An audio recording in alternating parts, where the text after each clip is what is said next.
Pump 3, 239-500. All right, thank you. Thanks.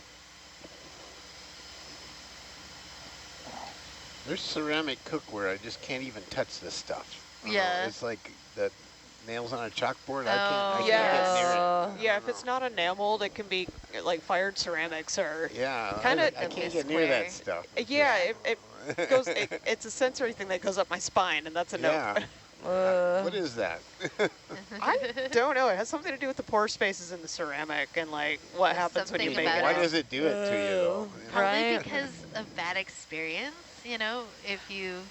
It seems to be more. That's what I'm looking for. It's not primordial. It seems to be more intrinsic, like instinctual, because a Right. lot of people have that. Yeah. Maybe that surfaces like that can be dangerous in some That's way. That's what I wonder. It just gets me big time. I can't get near that Yeah, stuff. me too. Can we look at this coral?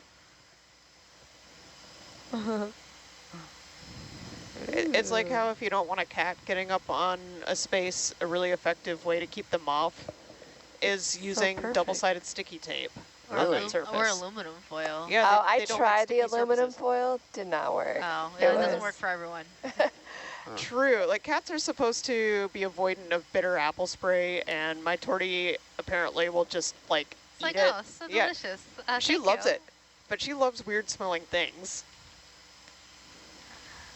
I've also seen her literally put one of my slippers like over her face while she's rolled onto her back and just like take a big whiff. I'm Aw. like, you like my feet a little too much. Yeah, well, they do like the foot smell. They do like the foot smell. What is with that? My Oh cat my really God. likes blueberry muffins. Oh. She's not allowed to have blueberry muffins. But she's she'll gonna fight you for try. it. Yeah, there was one time I was eating like a cornbread cupcake thing, and my cat just like came and acted like they were gonna be all lovey, and then just It was took a like, big "Meh, bite. I know. Just like, Tricked you. oh. Tuck Moving? attacked a plate Yep. of chicken Which way before. are we moving? 300. Okay, before we start moving, Yeah. This is perfectly Fanny oriented. has jumped in and requested that we do a 50-meter transect of this area. Okay.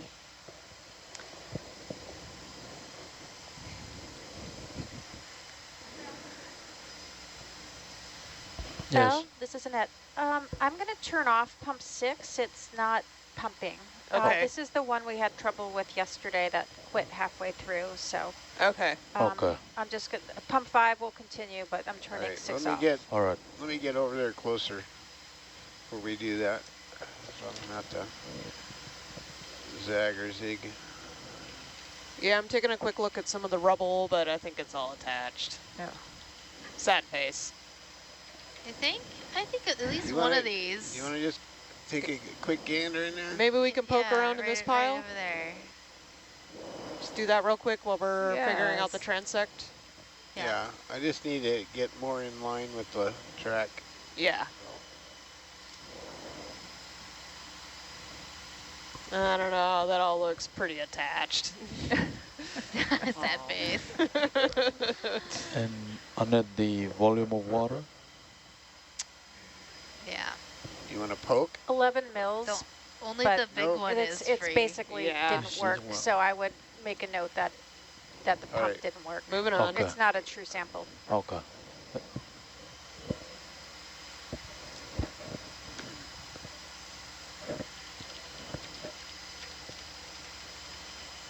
What about that one? This one looks like it has something that tipped over.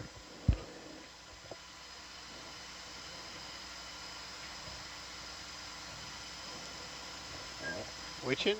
The darker one? The darker this- one. Yeah, Yeah, because it must have moved more recently.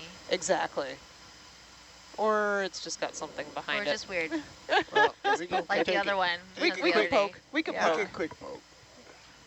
Gotta poke our rocks. Quick poke for science. Science poke.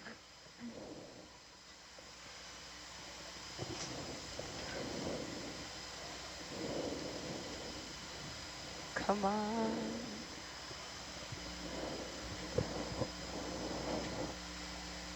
No. Ah, Ah, boo. tricked us. I am disappointed. Tricked again. That is there for good. Yeah. Worth the poke. Carbonate and not wanting to give up any samples. Man, the geology is working against me today. That's okay. I've got plenty to do in the lab. Okay, so Let me. I will. Well, I'm gonna scoots over. You'll So scooch over. 340, right? Is that what it? Oh, what are you gonna do? I'm doing 300. 300. All right. And I'm gonna call in a 60-meter move, and when Atalanta starts swinging, then we'll hit mark. Sounds great. Perfect. Bridge now. Can we do a 60-meter move 300?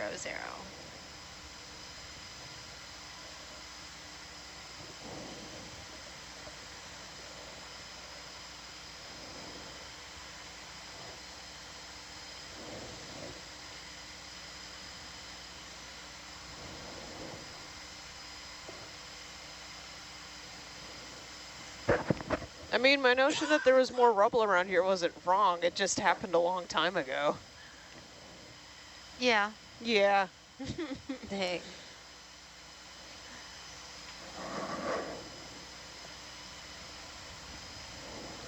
Okay, are we happy with the angle dangle?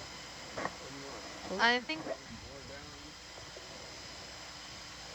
down? I don't know. It probably saw all stuck. Dang it.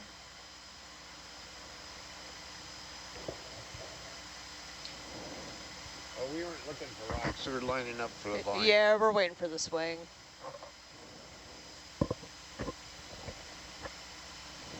Okay. Yeah, no, I don't see anything that looks loose anyway, so. No. Transect time. Transects. And this is for the telephotogrammetry, Yeah. right? Yeah. I'll make sure I say that right. So for- Photogrammetry is a little bit difficult to pronounce. It is. It's a lot of little things going on with that. For our viewers who might not know what that is, like I previously did not before learning about that on this vessel. It's basically we're going to go over an area, kind of zigzag around, taking some footage, pictures. No zigzagging, straight line. Oh, straight line? Oh, We're a straight going line? straight. Yeah, we're not Oh, going that's with for camera. mapping. We're Oh, just gonna okay. go, or no stopping. We're just going. Retract No that shopping. statement. You can do it with Straight zigzagging. It's just not going to be as good. It's not going to be as good, so No, having a straight shot is the best. We want a really high quality photogrammetry transect where we can get them for the kind of work that Fanny's doing. So she does a lot of documentation from the imagery. Yeah. Yeah. So a straight shot, we're going to go a straight line, and then it's going to go into a software Send you a reset. and make a three-dimensional Yeah, go for it. landscape out of what we're going to collect from this. A little easier to track now that we have a bottom. Yeah.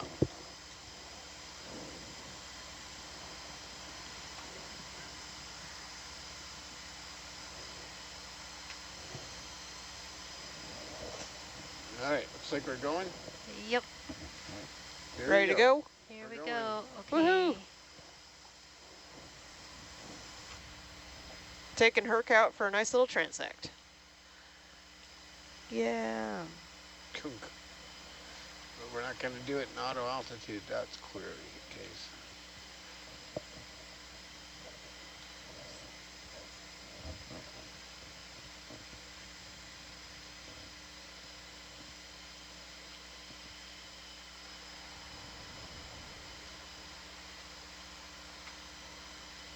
Thanks.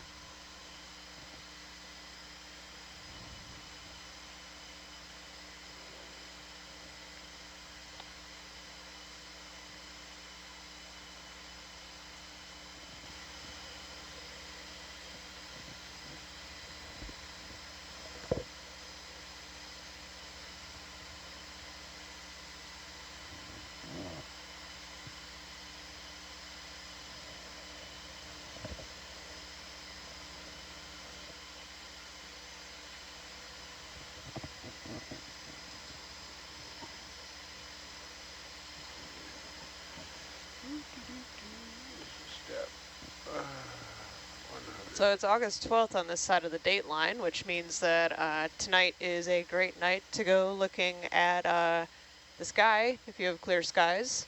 And that'll continue over the next couple of nights. The Perseid meteor shower will be peaking. So if we have a little bit of clear sky tonight, you know where to find me after watch. Gonna watch those falling rocks. Yeah, Hey. you know, watch some rocks burn up in the atmosphere. Love some Probably fallen mostly rocks. dust-sized. I believe the Perseids are us passing through the tail of Halley's Comet from an old pass, if I remember correctly. So it's something the Earth does every year. Let me double check that, but I think that's what it is. I do know it's a very good show. It's one of the more famous meteor showers My that we get personal every year. favorite. And you can see meteors throughout the year, and there are meteor showers that happen all the time. It's just this one is one of the better known ones. The last one that we had that had two kind of at the same time, I got to see one that like entered the atmosphere and left a smoke trail. It was really cool. Correction, Swift-Tuttle Comet, not Halley's Comet. Oh. I think that for Halley's Comet, I think it's the Geminoids. I think that one is the... Gotcha. Yeah, I can never remember. I get a couple of them mixed up easily. Yeah. Both of them are great, But we do pass through the tail of Halley's Comet at some point during the year. No. Yeah, so Comet Swift-Tuttle.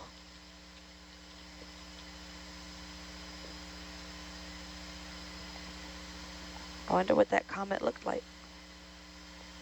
I think you might want to speed up just a little bit. And that passed through the inner solar system in August 1862.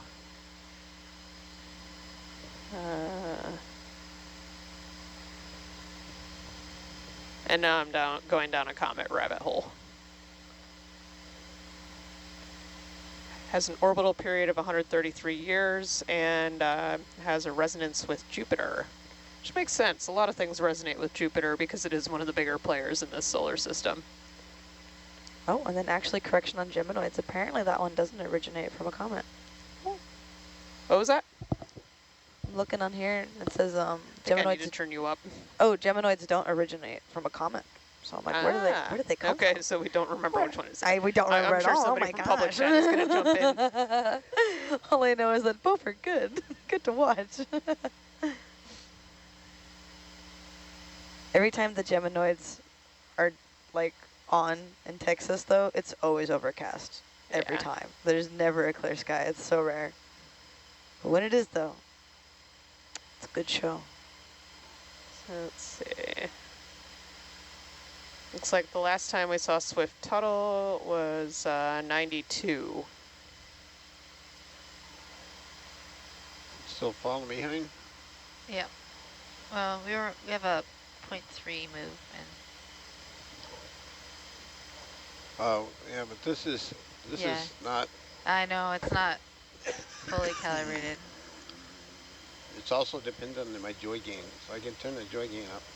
Okay. Not easily calculable.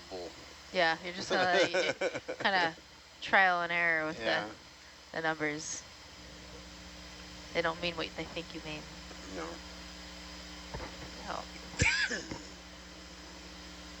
think we ran aground a little bit. Nope, hung up too.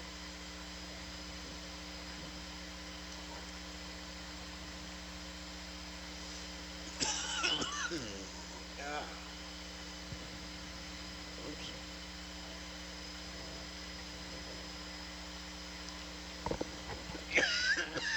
Dang it.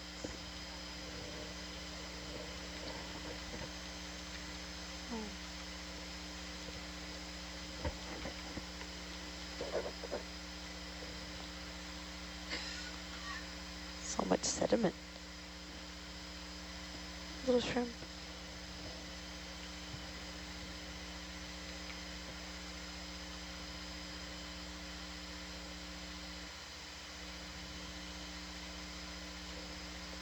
Halley's Comet is associated with two meteor showers, the Eta Aquarids in early May and the Orionids in late October.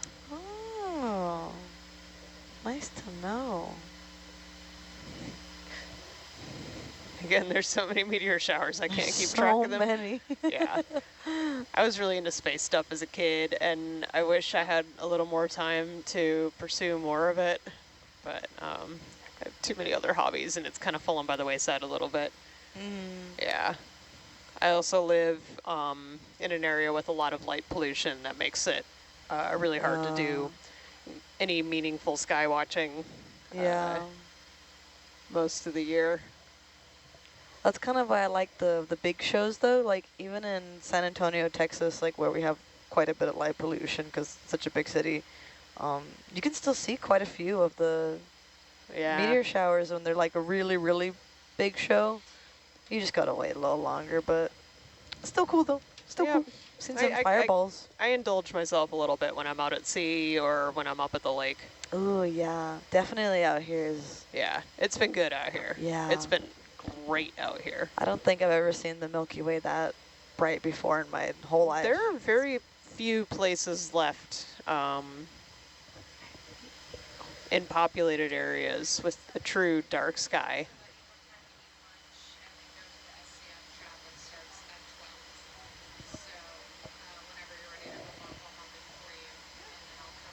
X marks the spot. All right, is that the end of the transect? No. No, no, I just dropped a target Oh, never for mind. where I'm sorry. the end is. I was just letting Robert know. Alrighty, y'all, those y'all streaming in. Just me, Giselle's gonna be signing off to go to lunch, and Marley will be filling in for me. Enjoy your lunch. Thank you, thank you. We have an SCF call soon.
Hello, 8 to 12 watch. This is Marley, subbing in for Giselle. How's everybody doing? Hi. So excited to have you. Great. Yeah, welcome. We are working on a transect right now, and I was just about to write Fanny and say, do you want us to try again later? Because this is not very exciting to look at. Oh, well, it's almost over, so. Yeah.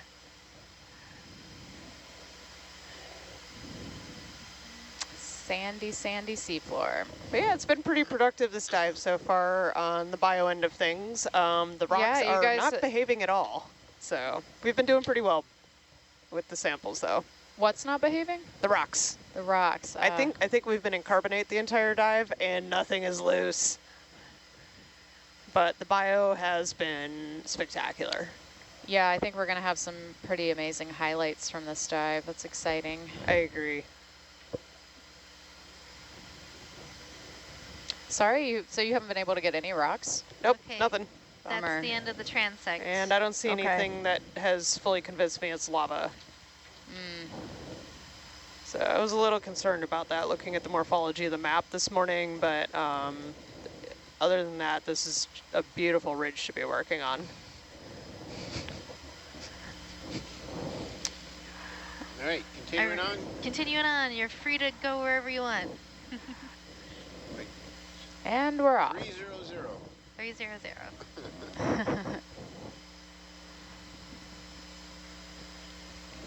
There's the Umbellula.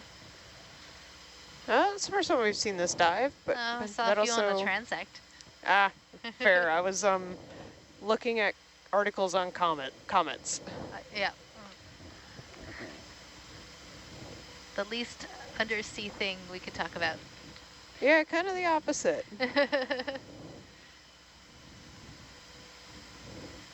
Whoop. There. It seems Fanny is interested in this Umbellula. She wants to collect the Umbellula? Yep. Yes. Really? Okay. I think I'm used to seeing these a No, little we bit more stopped. red or I purple. haven't How called about in that? another move. Yeah. Look at Where's this going? that. We might be able Might to be able to slurp slurp this. Running out of jars, though. You ain't even got to the good stuff. Do we have any open jars left, Belle? Yeah, we have 4 all the way to 7. 4 to 7. 4 to Roger. 7. Okay. We're economizing the jars well. Zoom out. I gotta get those. I just can't hear you, Robert.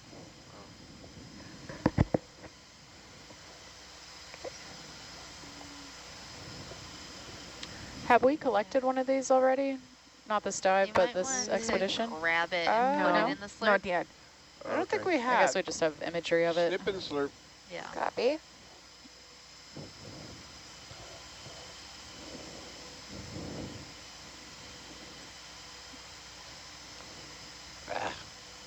I hate this mode.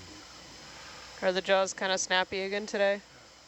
No, it's just, so there's 2 ways to rotate the wrist. There's one, a rocker switch, which is how I like to do it. And then there's just rotate the end of the manipulator, but I'm a rocker switch guy.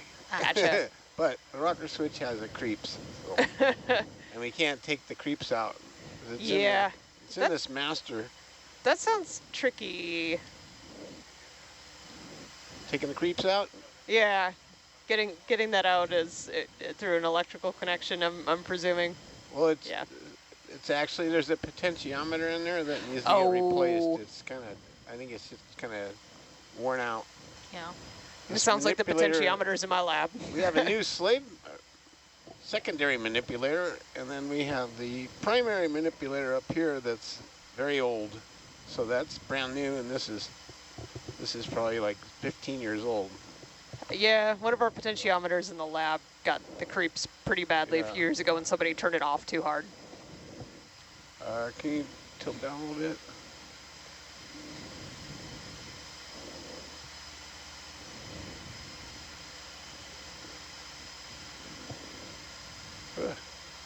Okay, I gotta switch over to the other mode here, which I don't like. Wait, Asako notes 11 polyps on the Umbellula. Sorry.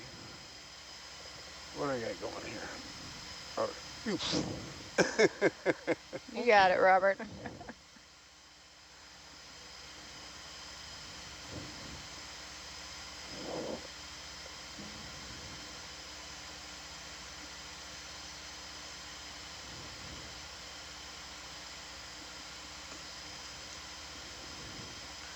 Oh, it doesn't go that deep, or does it? Yeah, I it get does. it. Oh, wow. Oh my gosh. Oh, we might want to put it in a box. Yeah, It's so big. big. Yes. I think yes. it I was fell not out. expecting that. Yeah.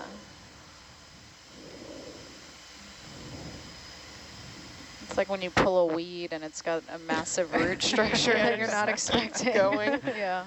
You want it in a box? I think so. Yeah, I think it's might be too long to go through the hose. Well, it's flexy. It is kind of flexy. But I might get stuck in that top junction. It will get stuck. We got a minute to think about it now. Okay.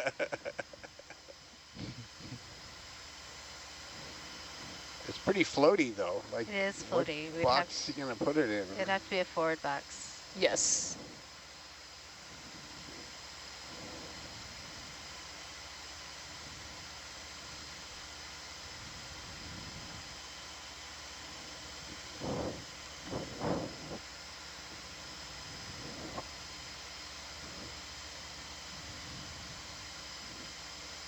Just patiently wait for the dust to settle. You don't sound very patient. Just patiently waiting. Super patient back here, not a problem. Got patience for days. Gotta love that clay size that clay fraction. Trying to say fraction and grain size at the same time, and it's not working. I need more coffee.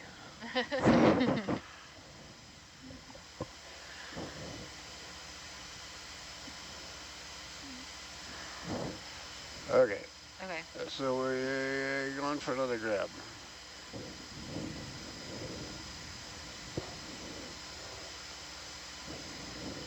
I kind of need to get, I guess I could just grab it. Yeah, just grab it like that. There you go. And pick some flowers.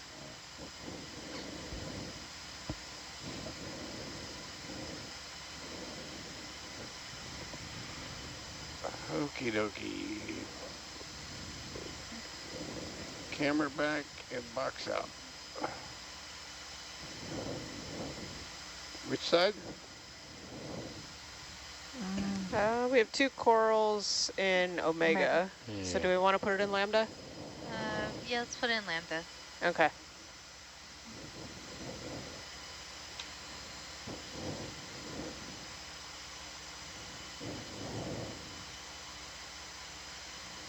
Well, that's quite a bit bigger than it looked on the seafloor. Yeah, it Yeah. is. Yeah, really.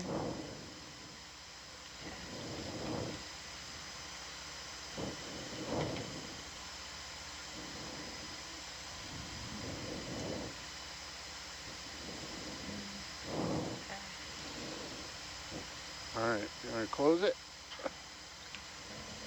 Great job, Robert. Yeah. Thanks for grabbing that.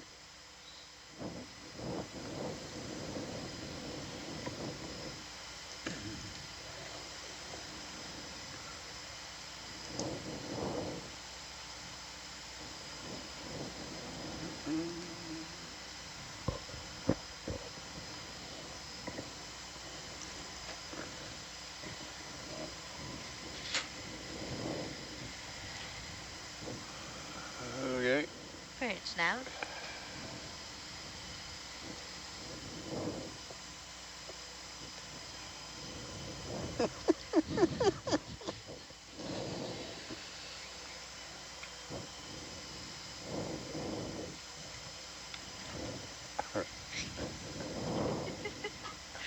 We're just doing different greetings every time. I enjoy the creativity. Yeah, I only hear one side of it because I don't have bridge toggled, but yeah, it was pretty good. it's entertaining.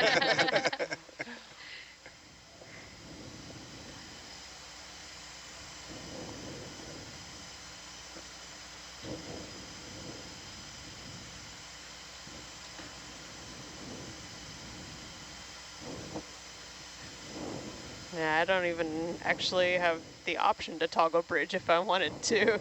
So No? nope, not back here. We don't have that No. privilege. Yeah. Just a front. No. Yeah, That's front row only. it's so we don't spam bridge. I imagine some people might sometimes.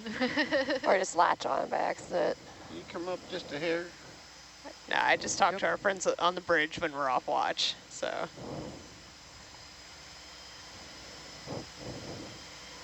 I'll move ahead. Move it ahead. So Val, I'm just looking at the dive plan. Where, do you know where we are? yeah, so we are not quite halfway between waypoint 3 and waypoint 4, so we are somewhere around here on the splatter area. Cool. And then once we hit waypoint 4, things Yeah. are going to get very steep very Oh, yeah. quickly. Have So you, we're dropped the actually pin on a sample little over a 188? third of the way through the dive transect. Yeah, I was going to ask if we're on schedule, ahead of schedule, If we want to be right on back, time. if we want to be back on deck around 5, we're Oh, making good. pretty good time. Yeah, that's great. There was a lot of time, like the first hour and a half of the dive was spent around here, so we've been kind of catching up since we got on watch. Cool. Steve really wants to get up here. I don't know if we're going to make that before the end of dive, but we'll do our best to try. Yeah, great. So I'm trying to set us up to kind of balance sampling with the progress that we're making. Yeah, yeah. Yeah. So right now we are just under 2,000 meters. We're about 1950. Yeah. Yeah, which puts us about, assuming the depths are reasonably accurate on the profile here in the plan, we're about halfway between waypoints 3 and 4. Cool. So I just can't see waypoint. It's it's off the screen in a high pack, so yeah, we're about halfway. Nev, have you dropped the pin for sample 188? Okay, thank you.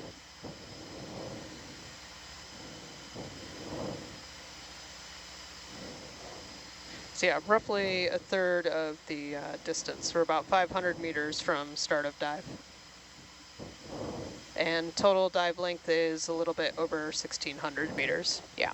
Yeah. Great. Yep. So we're cooking along here. Hey, Amber, are you available Yeah. to answer a quick question? Sure. We just got a question about the software that we use for SPL and how we're able to all talk to each other and talk to other parts of the ship. Do you want to talk about our intercom system real quick? We have an RTS system for the intercom, and we adjust our levels with a software called AZ Edit. Yeah, so that gives me access to all the panels throughout the ship, and I can have something we call party lines and adjust levels, for example, for SPL, as well as individual levels for everyone. And you do it fabulously. We appreciate it. Thank you. Excellent audio quality. In video editing land, we call it Queen Audio. Audio is very, very, very important. It is. We have good audio on this ship.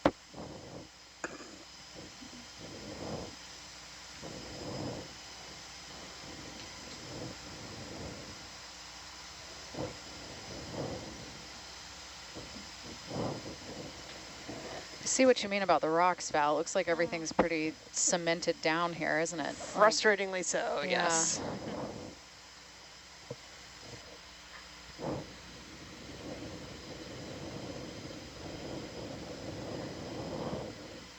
Yeah, I'll be happy with whatever we are able to sample along this dive, if anything comes up though. Yeah. But I still have my work cut out for me down in the lab from last dive.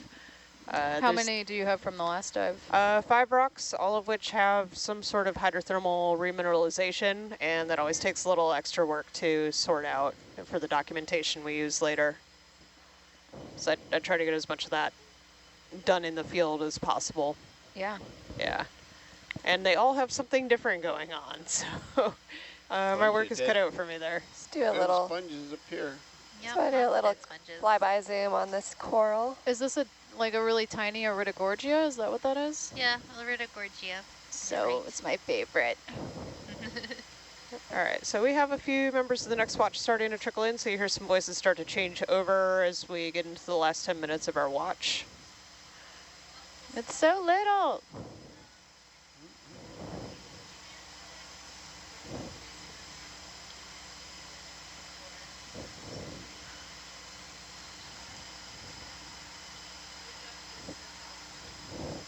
Oh, Val, our one of our friends and former SCFs, Alice, just asked a question about what type of rock is generally on the seafloor here. Do you want to talk about that? I'm not totally sure. I'm suspecting, based on what we saw on the cliffs, we've been in carbonate the entire dive. So unfortunately, that's not suitable for the kind of work that I'm doing. But here, the morphology does look more volcanic. That's not diagnostic or anything, though, because it's very heavily encrusted. So Right now, I don't know. Is it still encrusted with the ferromanganese here? Very heavily, yeah. Yeah, okay. Yeah. So there's... You got to cut through that to see what's underneath. You have to cut through it, yeah. And that's also why we haven't been able to take any rock samples, is because we have stuff that looks like debris, but that erosion that generated that debris happened so long ago that everything's just cemented back down. Yeah. So it's one of those days where I'm trying to do drive-by geology. Yes. And I'm struggling a little bit trying to figure out what's what. But you can see in the wide field cam, and it's just barely off screen, so I can't tell straight up, but you have actually right there, this linear feature. That looks like that could be a dike. So maybe there is some volcano stuff intruding here, and yeah, if we can get any rock from around here, I would be overjoyed. I think drive-by geology should be the name of your podcast. Oh, no. Oh, we already have a name, Isotope Stories. Okay. Yeah, that was decided 2 years ago. Amber and I were on 8 to 12 in 2023 with Daniel Kinzer and Robert too. And it's actually pretty nice, yeah. Daniel really wants to do this, and we have not. We have not gotten it rolling. But we should. We should. I'm into it. I think with the passage of time, I've been a little more convinced that, yeah, that could be fun. Yeah, I mean, you're a great science communicator, Val, so I think I'm trying. Yeah, no, you're a natural. You have 2 Levi's up here now. Yep. Double trouble. Uh-oh. Better watch out. I'm going to call one name and get 2 responses, because in the back row, we also have Val and Vel, which is which can be confusing sometimes. We also found out we both play trombone. Oh.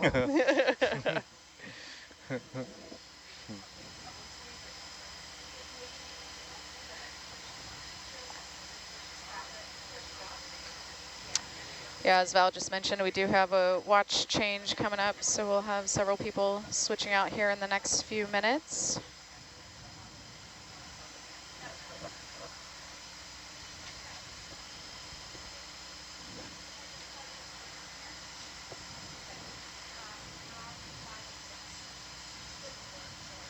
This is looking a little bit more pillow lava-y here than what we've seen throughout the dive. So maybe we are seeing some intercalation of volcanic and carbonate rocks. It would help if I finish the sentence. I just hope we get a loose one so we can bring it up. Crack into it. So it looks like a candlestick.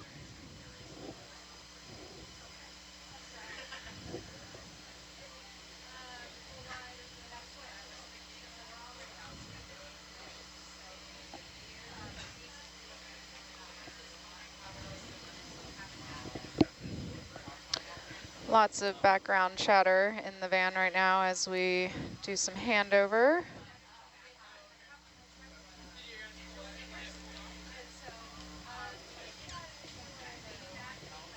Marley, I love seeing you back there. Marley, I haven't seen you on this watch in a while. Oh, it's Gabby. Hi, friend. How are you? Yay. Yeah, I'm sitting in for Matt. The FCFs have a chat thing happening, so happy to fill in. We'll get everybody settled here once we get handover finished in just a minute. We can do a round of introductions. All right. The watch lead for the next watch is here, so I'm going to switch out with Steve. We'll see you next dive. Bye, Val.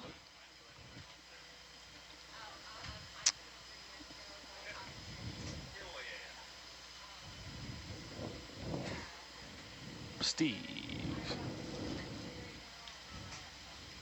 Welcome back to Nautilus Live. Val, you have to read this comment as you head out the door. It's so good.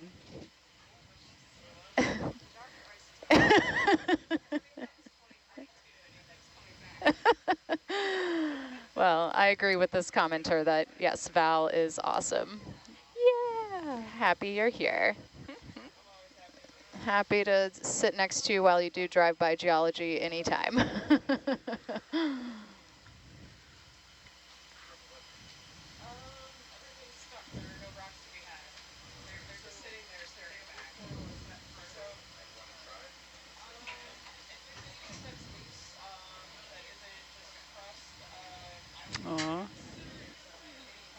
Nice job, Levi.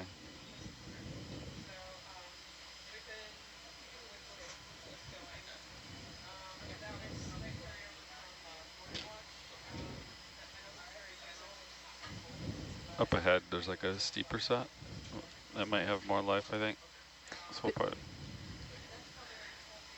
Yeah, we're slowly going up that, heading just past waypoint 3, so we're heading towards 4. Between 4 and 5, though, I'm just looking at this.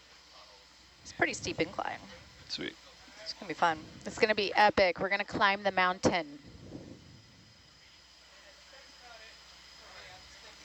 I think we're going to turn starboard a little bit. Between 300.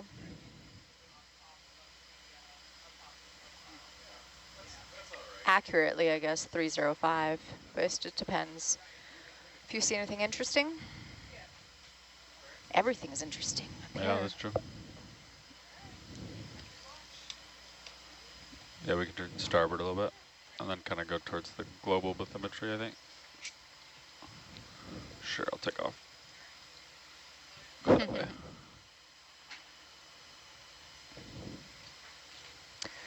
We have lots of people tuning in from different places, including my brother tuning in from Hotlanta, Georgia. Hi, Austin. Hi, Austin. And some friends on the West Coast. All right, I think we're just about settled into our new watch. We've got a whole new team in here for the 12 to 4. I am subbing in for Matt, who's usually in this seat. So Levi, whenever you guys are situated, let me know. Maybe we can do a quick round of introductions. I'm ready. Awesome. Do you want to kick us off? Sure. My name's Levi Unima, and I'm sitting pilot flying ROV Hercules. And we are at 1,900 meters exploring a seamount. I don't believe anyone's been here. Glad to be here. It's my first cruise. Pretty excited flying this vehicle. Yeah. So the plan for this watch is just to keep going on the track we've been going to the northwest here. And I'll let you know if we see anything, but that's the general plan for the watch. Copy.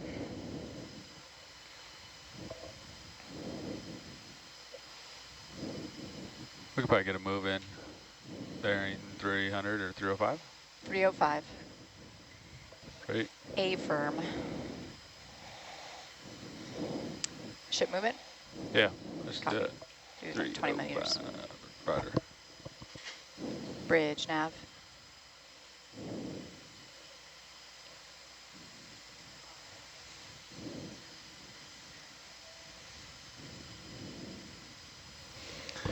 Hello.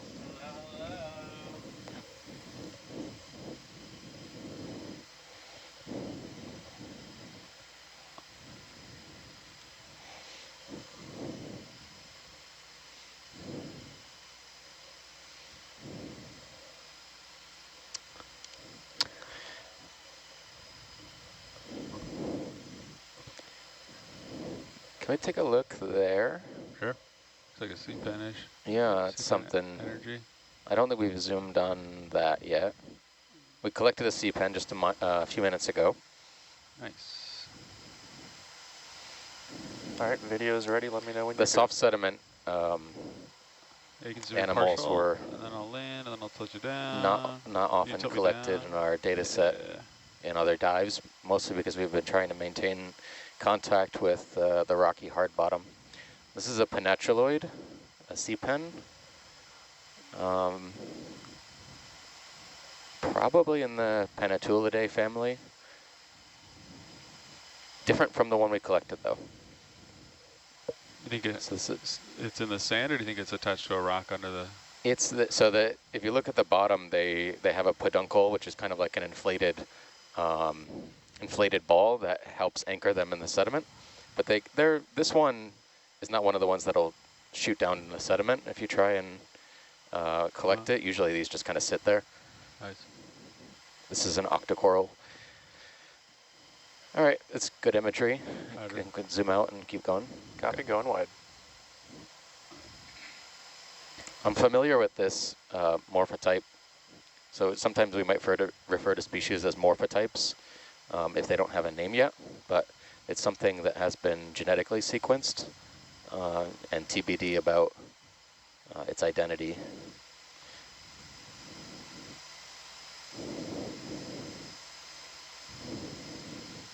I'm going to try to stay on these rocks.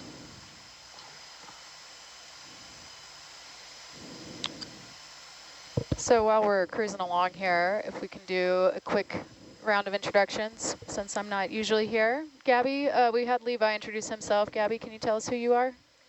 Absolutely. My name is Gabby Espino. I am sitting in the nav seat, and I'm also a seafloor mapper. So in this instance, in this seamount, last night watch, I was mapping it because we didn't know what it looked like, and it was pretty fun seeing these features.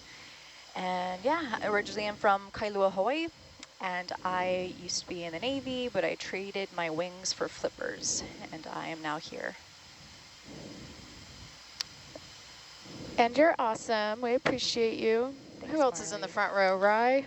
Yeah, sorry. My name's Rye DeWolf, and I'm sitting in the co-pilot seat right now. Where are you from, Rye? Vancouver Island. The most magical place in the world. Yeah. we had here. one watch a few cruises, maybe a couple of years ago, and everyone but me was from Vancouver on the watch. Was it an O&C cruise? No, it was not. Really? Yeah. Or from Vancouver Island, not from Vancouver, you know. That's wild. It was really, really bizarre.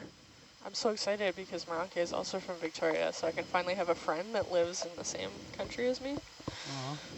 Yeah, I think Vancouver Island is one of the most magical places I've ever been. It's pretty phenomenal.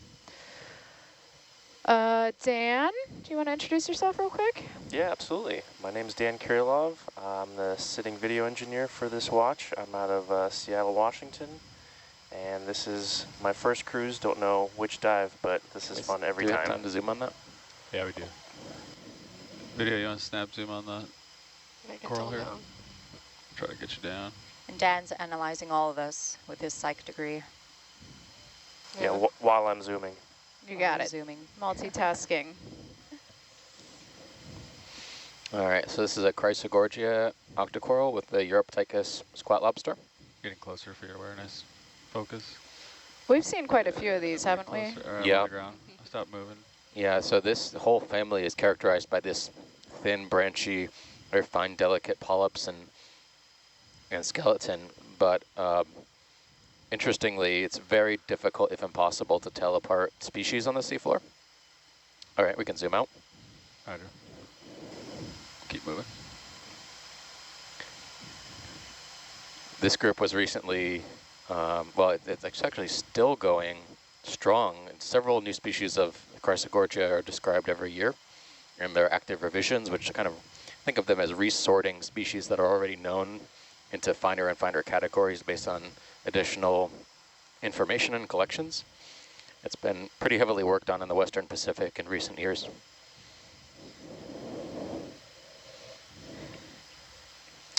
But they are exclusively deep sea family of corals, which is kind of neat.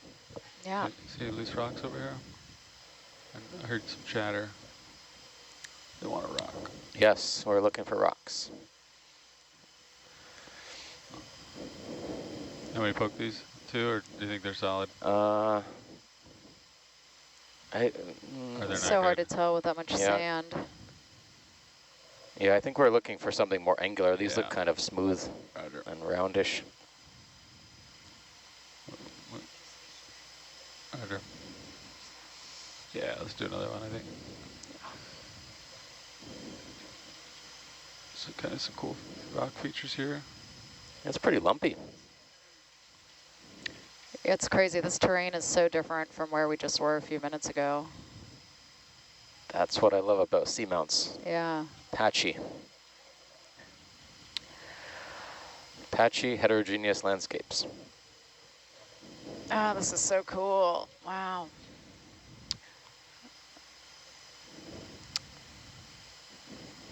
Try to lose the brow there for you.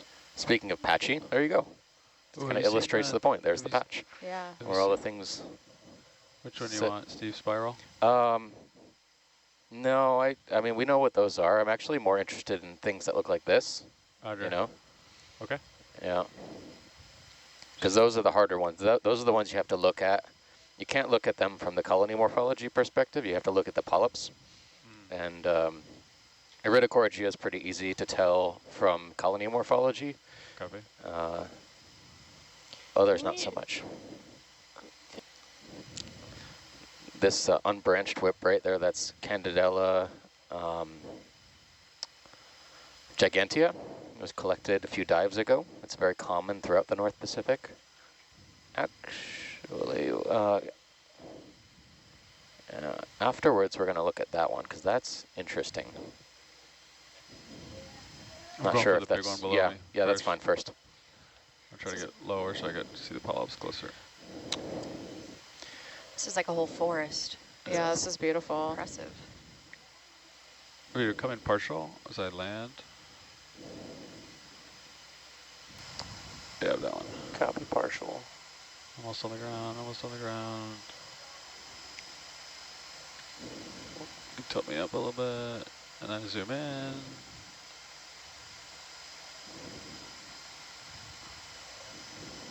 You can take more zoom if you got it. Yep. Try to see the polyps.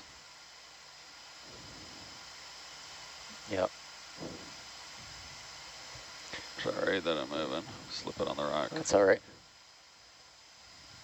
So this is an octocoral in the family Primnoidae, a family, and it is in the genus Norella. Can we actually tilt up a little bit? Because some of the polyps were contracted on one of these branch tips. Yeah, that's good. No, yeah, kind of, that's good.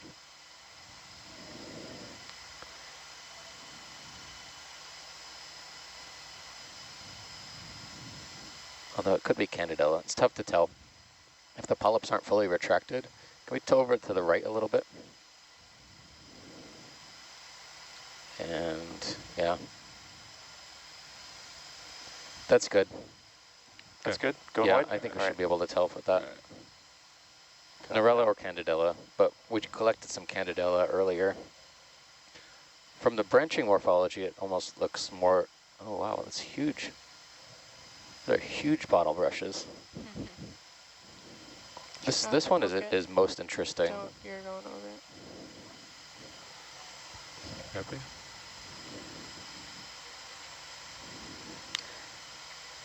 Go for this. Steve, as we're getting in there, can you just briefly introduce yourself real quick? Sure.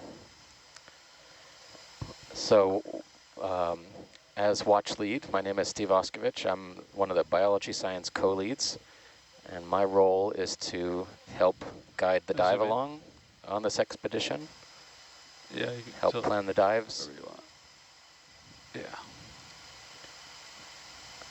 As science watch leads, we are also responsible for communicating with our scientists ashore, of which we have a few joining us today. It's a bamboo coral, unbranched.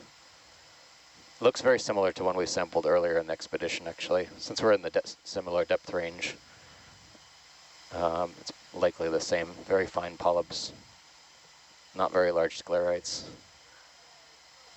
Okay, that's okay. So we got a screen grab, we can go on. I'll keep going.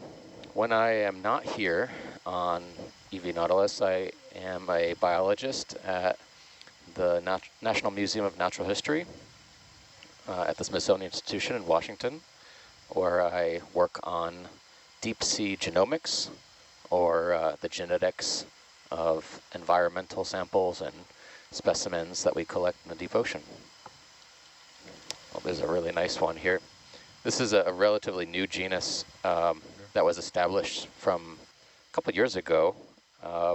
Many observations have been made of this, but it's a genus called Tridonisus candelabrum, which kind of makes sense if you look at the way that the colony is shaped. It's a bamboo coral, kind of candelabra shaped. That's a great name. Yep. It is actually a cosmopolitan species, so you can find it zoom in, worldwide. And as far as we know, it's only one species. You can find it in the deepest parts of the Atlantic and deepest parts of the Pacific out here. And in fact, my very first expedition on EV Nautilus, we saw one of these species of the Cayman rise in the Atlantic. That's cool. Are there a lot of deep sea corals that are found worldwide? There are, yep. Because the super deep sea is pretty similar conditions all around the globe. Yeah, the deeper you go, typically the more widespread species are. Yeah. So even in the abyssal plain, you find a lot of species that are cosmopolitan, as we say. Do we have an idea, Really especially nice. with something this tall, how old it could be? Yeah, there's some papers that have age-dated bamboo corals using metrics similar like tree rings, and then also using radioisotopes or stable isotopes rather. So something like this is probably on the order 2 decades to centuries old or more, depending on how large the base is. There's a proxy for bamboo corals by measuring the base and how the depth, the width of the base and the thickness of the base. But it doesn't work for, that metric doesn't work for all species. So we don't have a lot of data on this particular coral, for example, because in order to collect the base of it, we'd often have to kill the whole colony, which is suboptimal. I would think for this one, it would be measuring the height of the base, just because it's so tall. They, so if we zoom to the base, actually, if you want to. Yeah, we tilt the base. Yeah. I'll tilt down.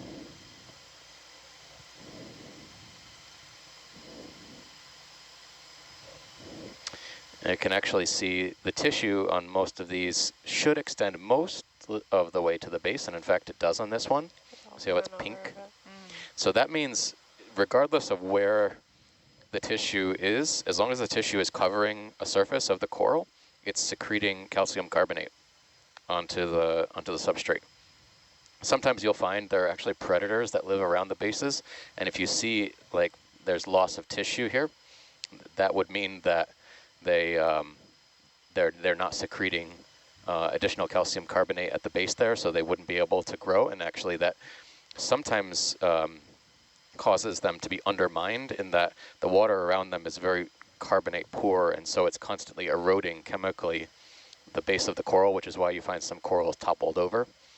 That and their own weight can cause them to fall over. But generally the bigger the base, the older the coral. All right, I think we're all set here. All right. Going wide. Keep going.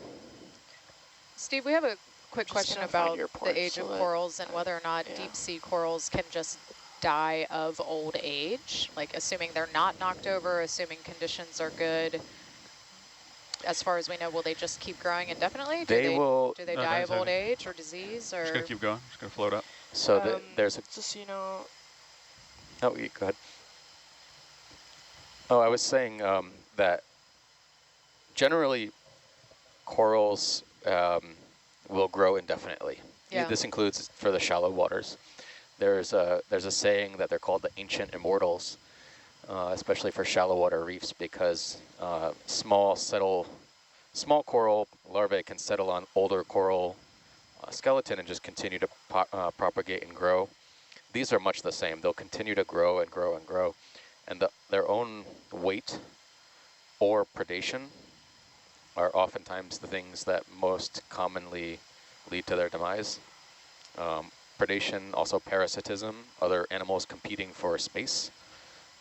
It's really energy intensive for these animals to make their skeletons, so other things that like to feed in the water column or feed up above the seafloor will use the skeleton that's created by these corals to take advantage of that height above the bottom. So zoantherians are one of those groups. Anemones also. But generally, unless there's a wound or some type to the coral tissue, they're pretty resilient to that kind of invasion. Yeah. Steve, do you want to keep us on this rock? Yeah, I think it would be nice to keep going up this way. Yeah. All right, yeah, we'll stay on this rock. Technically, the next waypoint would have us going into the sand, but I'm going to keep us on the rock. Yeah, let's track this way a little bit and meander off. We're still going roughly the same direction, Yeah. so we'll go up this rock. We can, yeah, 4 is a somewhat flexible point. You know, we can move a little bit to the right or a little bit to the left of it, but we want to try and head towards 5 along that axis of the you know, turn starboard a little there. bit and go like 330. Follow the lava pillar road. Yeah. Are we on the steep section yet? Not yet, actually. Not yet. Not yet. But we were remarking all day that the bathymetry here is pretty coarse. I go 340, just a little bit more starboard. And we can't always see 340 probably. all of the little lumps and bumps of the seafloor. Yeah, right there. Especially when it comes to very high, let's do 20 meters, steep terrain. 340. That'll take us up this rock a little bit. Some good stuff up here. So one of the features we were remarking about this morning was the really steep wall that we pretty much landed right on top of from the moment we got on bottom today. And how dense it was. That wall was about 35, 40 meters tall based on the altimetry data that was coming off of Herc. And it could have been much deeper. And it was, you know, as far as we could tell, dense with corals all the way down. Corals and sponges. Okay. I love all this Iridogorgia. It's so beautiful. Iridogorgeous. It's like a firework. Getting a lot of like elegant Paris vibes from these. They're so pretty.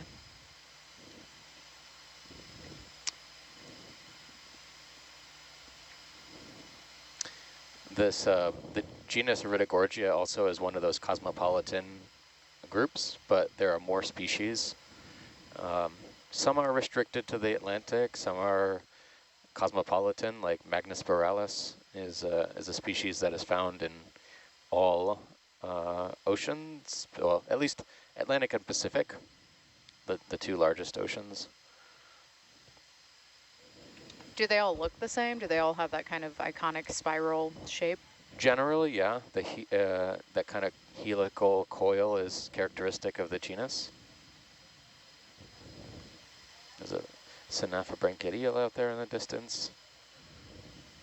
So one thing to keep in mind, and something that I've been really interested in for my own work, is that most of these corals have associated animals with them, sometimes 2, 3, 4 or 5 or 6 species associated with them. You'll see like this one coming over here is being potated upon by a sea star. Do you want this big sea star? There's an eel up there too. Yeah. And some of them have commensal species, so the squat lobsters that live inside these tall bottle brushes. Does commensal mean like commonly found with, or how would you... Can you repeat that? Let's see, I'm going to go for the sea star. Yeah. We gonna land or are we doing a drive-by? What yeah, commensal means. Oh yeah. Sea star. So in that case, as far as we can tell, commensalism is a type of symbiosis where one organism is benefiting and one is kind of ambivalent to the effect of the other. So the sea star or the squat lobster gets a home, it gets a nice structure to sit inside of. Maybe it gets a perch from which to feed. This is a Brisingid sea star right here. Oh, there's a fish coming right at us here. He's about to photobomb These us. are, this is actually not Should a I come out predation for the event. fish? These Brisingids feed in the plankton, so its arms are outstretched to try and catch particles. And You can zoom out a little bit, catch fish. He's right there. That's a Pretty sponge sure this stock, fish right? just ran into yeah, the wall. that's an old He dunks, Oh, wow. bonked into it just like we do. cutthroat. Hey, fishy. Cutthroat eel. Snappabranchid. Bonk.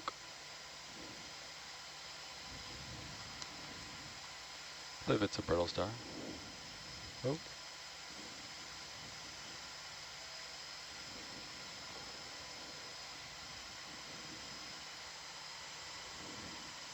So the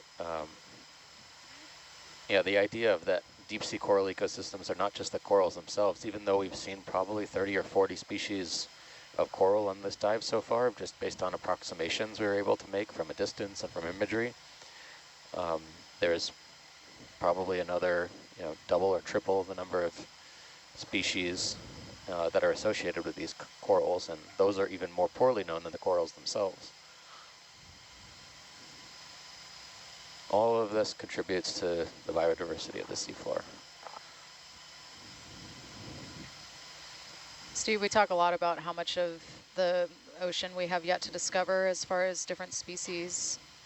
Oh, Yep. is there one thing you want to zoom in on? No, I'm just taking a look for rocks. Still looking for the rocks. Pretty crusty stuff. Do you know off the top of your head the number of deep sea coral species that have been identified altogether, like all across the world? Yeah. Not in total, but based on my own work. 40. I mostly work in the Central Pacific on seamount environments. From video surveys, we're able to approximate from a paper we worked on in the Phoenix Islands archipelago a few years ago, about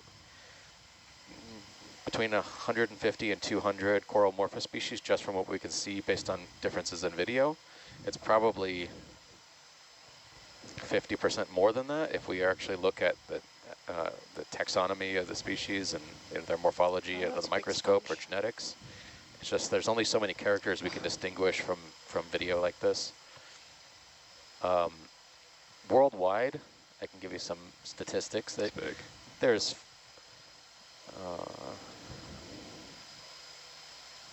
headed for the sponge. I don't have enough tether quite yet. That is a massive sponge. Yeah. I think the last watch took the cake for the biggest sponge, though, unfortunately. Did anyone see that? It was a huge sponge. How much bigger than this one was it? It took up the entire surface of a rock. Like, oh my God. Covered the entire surface. Can I do a bit of a zoom on Atalanta's camera? I'm set up for it. Sure, yeah. Okay, Dan, can we zoom in a little bit? I just want to...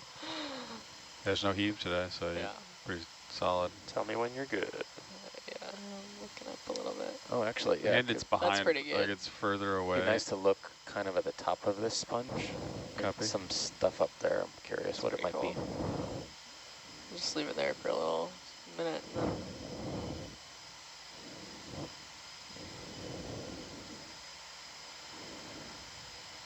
All right, we can come back to wide on that. Thanks, Dan. No problem. And right up on top there. Right there. Roger, Steve.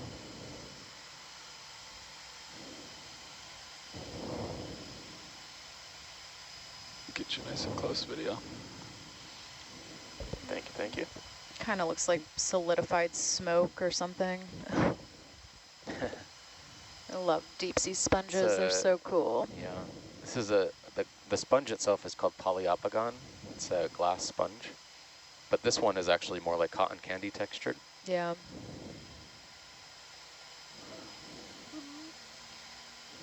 Some of them are surprisingly hard. Okay, come in. They look soft, but they're very hard. Giving you a heads up, this might be a collection target. Roger. We aiming for the squat lobster? First. Yeah, it looks squat lobster. Oh, no, negative on the collection target, but we do want to make a note of it. Okay. I was going to say that little piece on the end there would be a good snippy. Ooh, that's really cool. This is a known species of squat lobster, but it's something we want to make a video and imagery and annotate. This is a Munidopsis species squat lobster, typically associated with hydrozoans, which is what it's sitting on top of. All right, great. I think, all right, coming wide. That looks good. Do you think this sponge is about as tall as you are? It's a pretty big sponge. Not quite as tall as me. It is anchored lower than me though, so yeah, maybe. It's not hitting its head on Herc's upper, so. Yeah. Cool. All right. Take off. So kind of a little local high, but I think, let's see, globally we got to go 300, so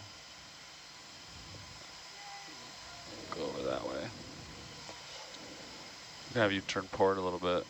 Yeah, right. Kind of go back on track to what Nav was talking about, 305. Yep, sounds good. Okay. You gonna head over there? Yeah.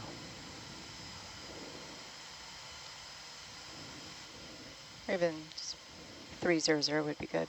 300, okay. Yeah. That's great. We're about like 70 meters away from this dark wall. Copy. see. We'll see what we're going to see.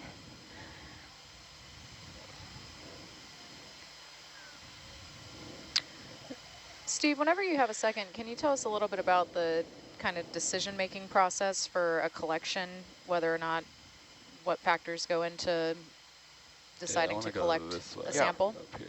So it actually starts months ago, and how we go about deciding how to collect samples. Yeah, let's do a move. So not only 20 meters. So first, usually in January, February every year, the Ocean Exploration Trust seeks input from scientists for regions that they operate in.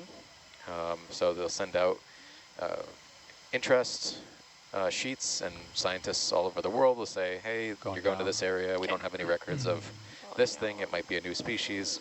And then we all fill in a form, and it's all aggregated by Ocean Exploration Trust.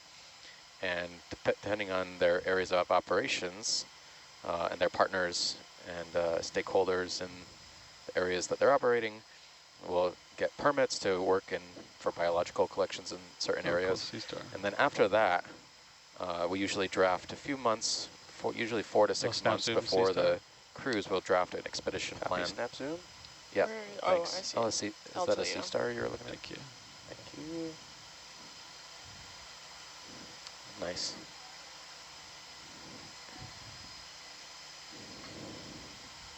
That is an interesting looking sea star. It's kind of long on one axis, or is that an optical illusion? Is that good, Steve? Yeah, that's okay. All right. Okay, and based on the expedition report that we draft, it will have a list of summary and suggestions of things that scientists are interested in knowing about biology that lives in this area. And so from this, and with input from stakeholders and local officials, we usually try to target things that might be new species or characteristic of the deep sea environment which we're exploring. Lately, we've been having a lot of new species descriptions in progress and published from a lot of exploration work we've been doing in the Central Pacific, owing to its largely unexplored nature. But we're also interested in characteristic species for an environment. So if something is super abundant, we want to know what that is. If something is hosting other biodiversity, that's an important collection because that gives us more information about the species in context. So there's a lot of factors like this. There's something at the bottom of this. Do we still have time? Yeah, it should be stationary. Weird pink shape at the bottom of this chrysogorgia colony here. No, snap it video and I'll try to float it. Maybe a squat lobster? Maybe a squat lobster. Maybe a polychelid. Polychelid, there it is. That's a blind lobster right there. Oh, a closer look. That's all right. We've the past few watches have actually gotten some good zooms of this animal. And we collected one several dives ago.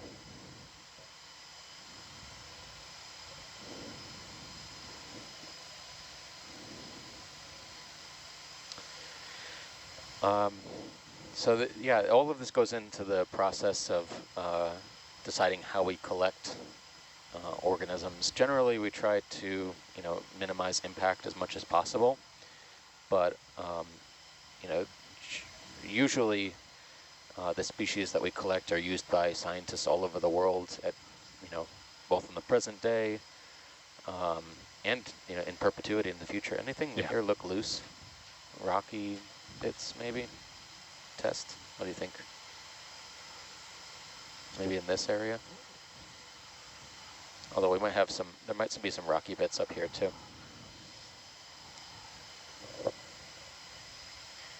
So a lot of, to this day, with tools like genetics and genomics, we're actually able to sequence specimens that were collected over 150 years ago.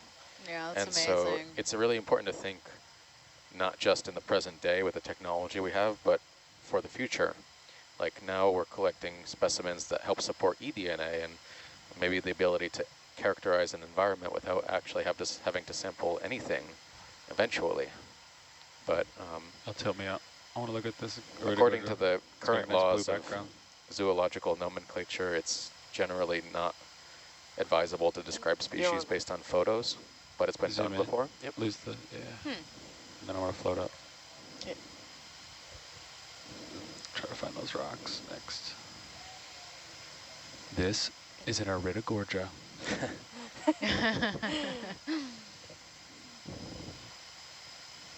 Behold It's a the nice beauty. shot. Yeah.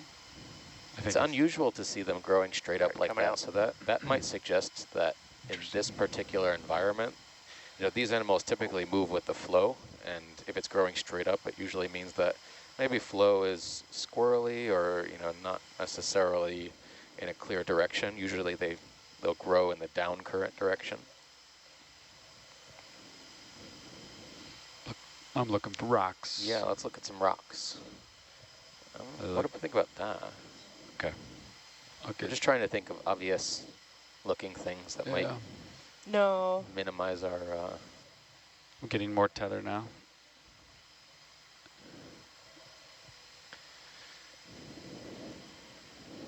We're going to get you a rock, Val. Don't worry. Somehow, some way.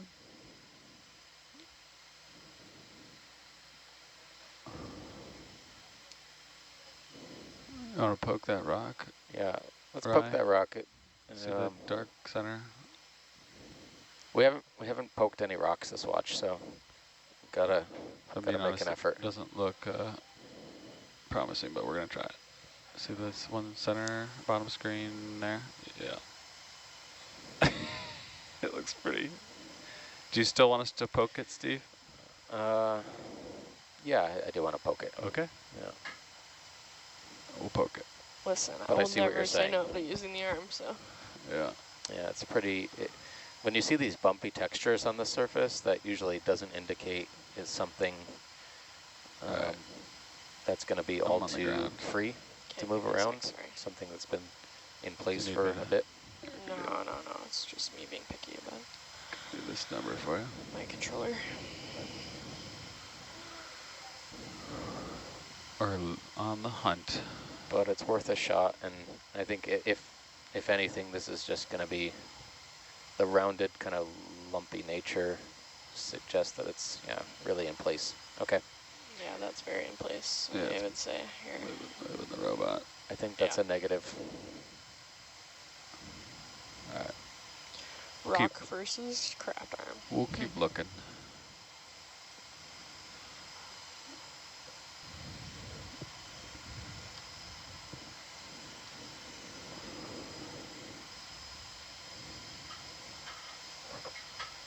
It's kind of a cool coral here. Yeah, that is. Wow. So this bamboo coral on the right-hand side is something we actually collected earlier in the expedition. Oh, One Star bailed.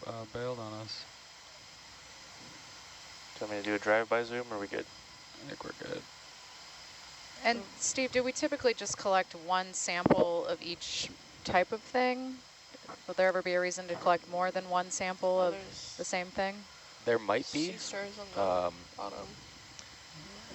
There might be if we were trying to look at the nature of populations of corals, but say between seamounts, and we wanted to see how they were related. If we have two corals of the same species, there's some information you might be able to start to assemble from collecting multiple individuals, but oftentimes 2 is still insufficient. You might need to get more like 20. It's population level stuff, and these animals are not particularly divergent, you know, on the population level. They're actually often clearly very associated. Sometimes, you know, father mother sibling growing in the, or father mother child growing in the same area. I'm just gonna move the port arm out of that's usually because in the octocorals, entire colonies are either male or female. They usually will produce one set of gametes or another. That's another thing, though, if you're trying to do reproductive studies, also, it's sometimes hard to get a handle on reproductive stages if you only collect one specimen, because it might only tell you something about, you know, male gametogenesis or female gametogenesis, so the process of and how long it takes them to create gametes for reproduction.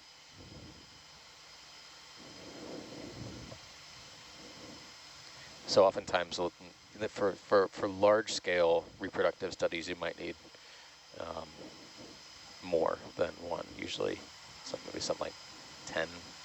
Have you done any of those? I participated in them. I haven't led any studies like that.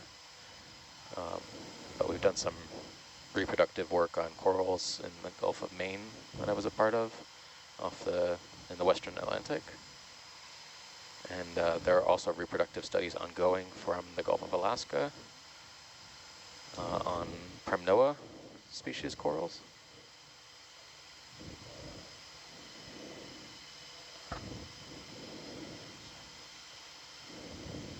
Yeah. Or I'm just going so slow, maybe. No. Actually, no, it does look smooth, doesn't it? Do you want to keep doing introductions in the back row? Oh yeah. Leela, you want to introduce yourself? Sure. Hi, I am Leela Madhava. I am sitting in the data logger seat.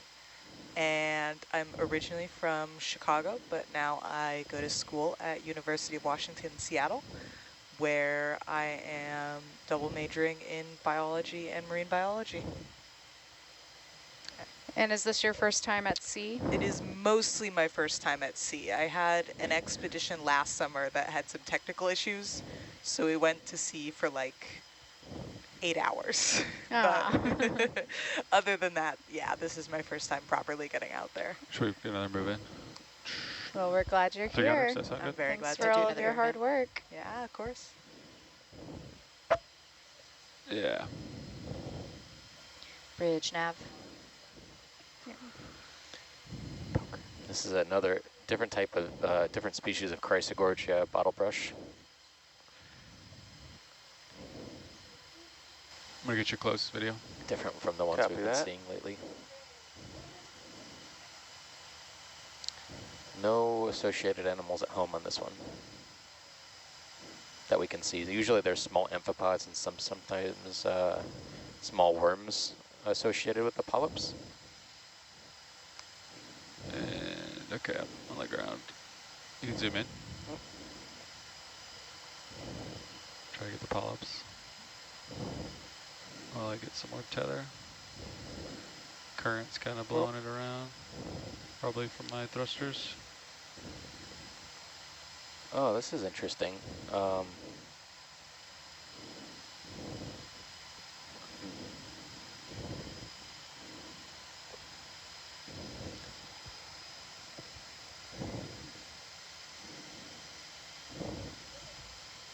So, are we moving? Nope. We have time if you want to sample. We have time. So this particular coral has inflated polyps, which usually means they're in a reproductive mode. And so I would like to sample a small clipping of this. Okay. From the top. All right, coming wide so you can sample. I can't hold ship because it's 15 meters left. Yeah, you want to just stop it here? Yeah, I'm just going to hold. Is there any chrysogorgia in the front bio box, or Roger. maybe right there? Okay. Yeah. I have we full wide. Yeah, full wide. Bamboo coral and a pink coral in Omega. Okay. And I don't know, Umbellula? Umbellula, yeah. Okay. Camera just because we're so close to it. I think we can go in the front bio box. So just since we're doing reproductive, we have some interest in reproductive corals on this expedition, and this is close into the vehicle. a species that we want to confirm the identity of. I think it makes it a priority type of collection. We're just going to snip off about maybe 10 centimeters off the top of it. I can back up. That might be just too here close for just a second. Ship is stationary. So when corals are in reproductive modes, typically they'll generate gametes in every polyp throughout the entire axis of the colony. So if you take a small piece of it, you can tell what the entire colony is doing because all the polyps do the same thing. They're basically clones of each other. It's very efficient. Yep. And Steve, like here? yeah, not much. Just kind of like I think there? no more than that. Yeah. Does that make sense? Yeah. Leela, what's the next sample number? It is going to be 189. Copy, I think thank it's you. just drifting into the... Are we full wide on the camera? We are full wide. Okay. And what happens is as they start to accumulate eggs and sperm, typically the polyps will inflate. They'll look kind of baggy at the bottom of the polyp as they start to grow. And so that usually is a clue that it's in a reproductive mode. And we can get some reproductive information from that animal. My jaws are waiting. We have almost next to nothing known about reproductive strategies of deep sea corals and isolated offshore seamount environments. So any data like that is really valuable. And if it helps us confirm species identification, that's really useful too. It's like trying to put itself in the basket. Yeah. Huh. Do you want me to try to do a flying grab? Sure. Yeah, I'm kind of rubbing the ground, so pretty. Yeah, if I go. Just grab a chunk off the top. Yeah. How's that, Steve? Good. I have missed the cutters. Beautiful. Yeah, I think I did. Here. I'd go for another bite. Try to get it in the cutters. Yeah. So now it's floating away. Yeah. Let me just index and get over there. Come on, current. Alright. Just right a little bit. I think I just got it in the cutters. Nice. There you go. Nice. Forward biobox, and I think. Come on. There we go. Omega would be better. Okay, you ready for me to extend the forward box? Yeah, let me just. Yeah. There's nothing floaty in there that I'm aware of. Okay. Do we have a preference? Omega, please. Okay.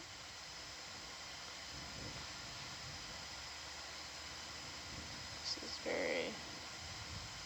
I'm extended all the way. Yeah. Nice. Looks good. Okay, I'm just gonna. Nice. Excellent. Beautiful. Forward box closed. That's chrysogorgia and forward biobox Omega. All right. 1927 meters. I think that's about as much as you wanted. Nice sample. Yeah, it's kind of blowing right at us. Yeah. It's pretty tall. All right. And we're getting close to the base of the slope that goes from, let's call it 4 to 5, waypoints 4 to 5. So when we start to see the seafloor rise up again, I'm going to swap over the samplers. Copy. Come back and do another move. Yep, what heading are you on? I am 300. 300 is so good. Yeah. All right, 300. Yeah.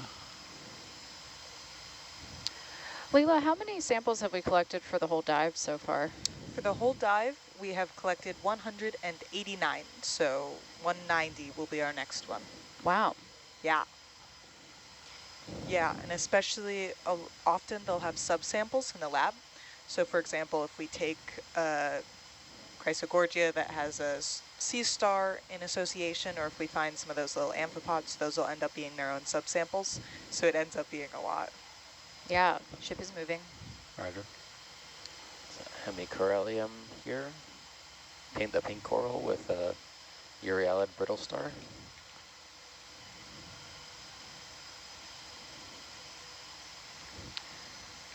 Leela, how long would you say y'all are typically in the wet lab processing after a dive?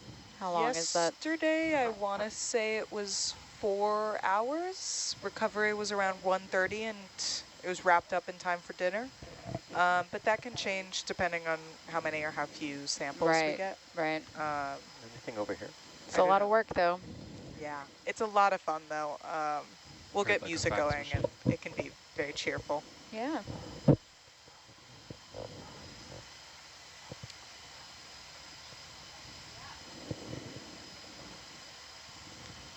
It's probably one of those like. Good. Yeah. You can tell the way the water moves from the left side of the screen to the right side of the screen based on the fan shape of these ripples. So I think the current regime here is coming from kind of the west or southwest, heading over the corner to the east, which is actually downslope, which makes a lot of sense. Water likes to flow downhill with gravity. Should have tether pretty soon. Try to give these rocks a poke up here. Yeah, any of these, I think I have some good feelings about these. What do you think? Come on, I know rocks. it's not probably not ideal, but something, maybe that one or that one. Okay. Slight preference maybe for the left one, I guess. I can't tell if they're connected or not. That could be a factor too. I am still shocked that this sand is not from shells, but it's just all dead organisms. Yep. Yeah, come on down to the lab. You can take a So look under the much. microscope and see what they look like. Oh, I will. That's wild. All right, I feel good about one of these rocks.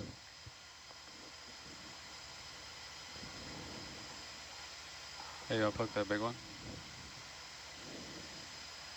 I know they're pretty round, but we've sampled round-ish rocks on this expedition, and they sometimes have stuff in the middle. Oh, that's solid. Yeah, okay. But left. You reach that one. Yeah, maybe this one. I can move the vehicle if it's too far. It's always just out of reach, isn't it?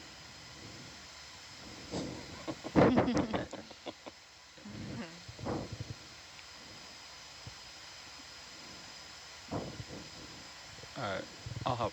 Yeah. All right.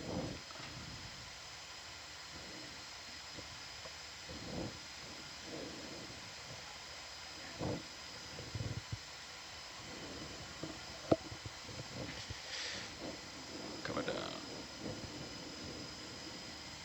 Alright, try that. All right, last one.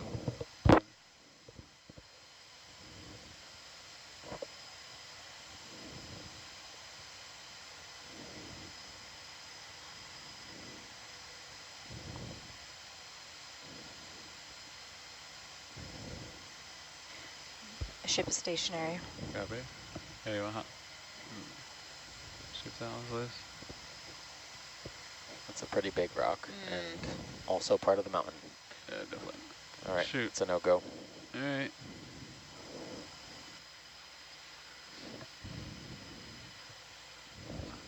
We need like a drill system. Like a We've core. tried crowbars before. It never worked. We got some clever jokes coming in on the comment feed here. What's on the Nautilus processing playlist? A little bit of hard rock or maybe deep house music? No, it's just 100% Enya. Not good. Yeah.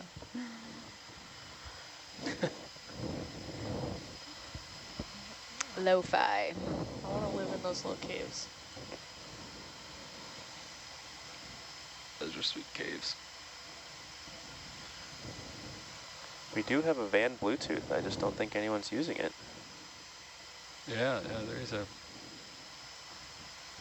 Bluetooth program. Honestly, a good soundtrack would be from this video game called Subnautica. And just have that in the background. Yeah, it has the right vibes. Yeah. You should do it. Put it on blue, and let's judge it. Ooh, not the eel. Gonna snap it. Snap on It's eel. on the bottom. Is I'll that come down. cutthroat? You pan me down a little. Yeah, I'll bring you down. This thing? Oh, poke, poke. All right, zoom in, go, go. I'm hitting the ground hard. Whoa. Whoa. Scared it.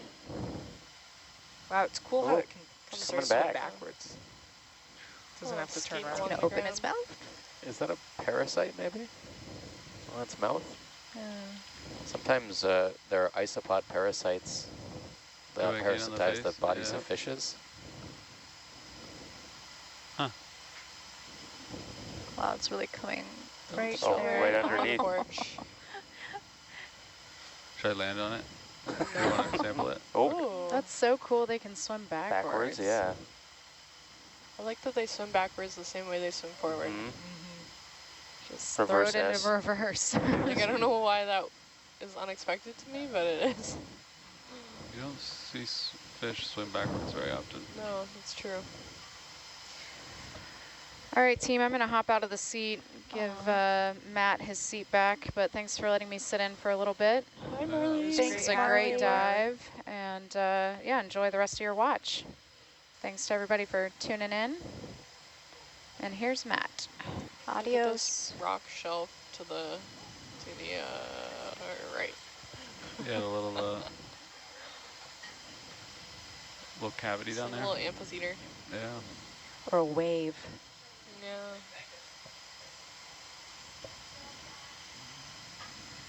Bunch of cool rocks. Oh, I gotta extend my camera. Just extend. There you go. Thanks. I saw it The telltale sign. flopping around. It was because of the, like, Steve is the coral Niskin's supposed to be open. Yeah. Where? I think we should do another ship move. 4-cam, am I seeing Yeah. that wrong? It looks like the bottom of the... Generally, they've been popping them from the forward towards the back. So the ones in the distance are popped, one of them at least. I think we've taken one bottle, right? Okay. Or two. How many bottles have we taken? We have taken... There's an X over 1, and then 2 and 3 are have samples. So I wonder if one is probably a failed to misfire. Yeah. So I see at least one bottle. One, Yeah, so two, Steve, three. I Yeah, think. there's 3 open. Okay. I see 3 open. Hi everyone, Matt is back. Welcome back, Hi, Matt. Welcome back. Thank you. Hey, how about We're trying to find a rock. any rock? Is it rock o'clock already? Yeah. It's been rock o'clock. Love This it. looks like a good rock field. No, okay. Dan, did you find us Rock's some good always rock look and good roll until you get music? close. For the Bluetooth, no one's hopped on it yet. I'll be on there. Don't you worry. I don't know. I Circle it against think you. about that. That one? I know it's on the bigger side, like 20 centimeters. Should I poke it? Yeah, we're gonna poke that one that you circled. Is that a crinoid next to it, or? And if the crinoid That is a decides to take Brisingit off, sea then star. that's Okay, it is a Brisingit. just a bonus. Get another swimming crinoid. Yeah. Yeah, the Brisingits do not swim. This one They're doesn't very swim? much I static. know. Sorry. Violet. They can move, but just very slowly, like regular sea stars. Going down. Floating pretty good. It must be probably got a balancing rock on a rock underneath me. somewhere, I yeah. can just poke it. Alright. I'll just send us like. Sorry, I have to index. It's very far out there.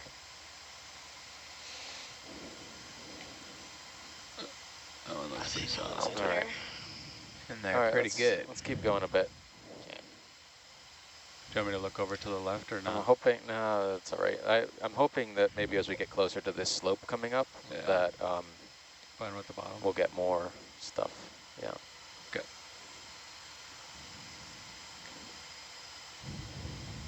There we go. That's a weird shape. The one all the way at the back there, and You the wanna snap lasers. it video? Yeah, what does that Yeah, look like? right. Snap it Yeah, in. it's kind of odd. Is it a rock? Like up Oh, on its it's, side? Yeah. Looks So, like, yeah, big yeah, piece of it's a crust. skinny- Oh. All right, It is coming back. slab that tilted over, maybe. Cool. Rock slab. Thought it was like a 4x4 for a second. What's up there on the right? Oh, is that like an encrusted rock?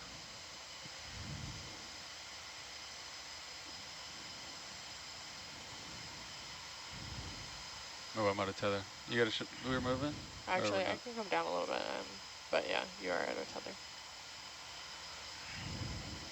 Anything to move? Okay, so I should get some tether. Can we actually take a look at that? Yeah. I thought that was just a sponge stock, but there might be something on it. You want to snap it from here video until I get more tether? So what did I miss, guys? Try to get you closer. We took a coral sample. Nice. We're going for that stock? There were yeah, a few exactly. eels. Exciting stuff. Super That good, exciting. Steve, or do you Ooh, want that's more? cool looking. Can we collect a piece of that? Sure. Yeah. Let me So see. this is Coming wide. actually something we haven't seen this expedition so far. What do And we I'll have? explain. Cool. I'll explain why as soon as we're set I up. see my to collect. porch. Yeah. This is going to be, I think we could snip and suction. It's small. It'll go nicely into the jar. Yeah. Does that sound good? Yeah, that sounds great. There you go.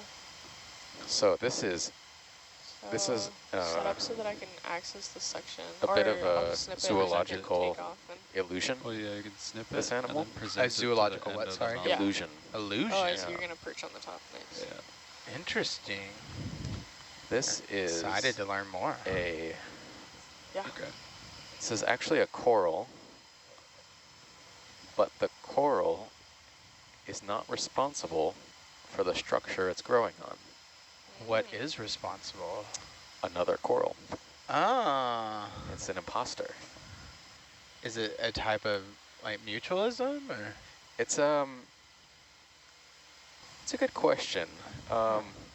So this is called a stoloniferous octocoral. Stolen. Data.